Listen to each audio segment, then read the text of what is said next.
Some of the most haunted asylums in Australia, Part 3. Liverpool Hospital for the Aged and Infirm.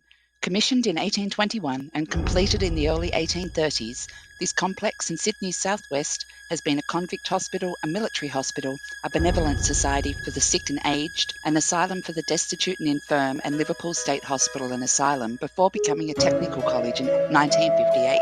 It has state significance for its long-standing continuous history of servicing the health needs of first convicts and then the wider Liverpool community. The dungeon of B Block is the scariest, with original convict cells plus a morgue and military mess area. Disembodied lights have been seen, full-bodied apparitions, lots of EVPs. A lady in white has been seen in the tower. The story goes that she was admitted to the asylum by her husband and father and took her own life in the tower in her misery. In K Block, a young girl named Helen plays with students' hair and their equipment. She is seen peeking around the corner of the hallways and in the reflection of the window standing right behind you, but when you turn around, she's gone. Mayday Hills Lunatic Asylum, Beechworth, Victoria. Also known as Mayday Hills Mental Asylum and Beechworth Hospital for the Insane, it's a decommissioned hospital located in Beechworth, Victoria. It closed in 1998 following 128 years of operation. Very few of its patients walked out of the institution alive. Bone-chilling sightings, horrid smells of rotten flesh, and a history to induce nightmares in even the most seasoned lovers of spook. The Beechworth Lunatic Asylum has the macabre reputation of one of the most haunted sites in Australia.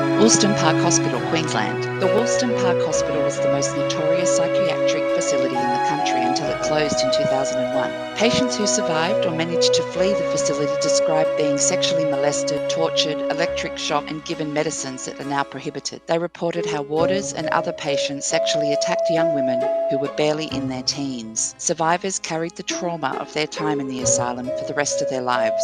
Paranormal reports of people who have investigated say that it's got everything: EVPs, smells, footsteps, etc.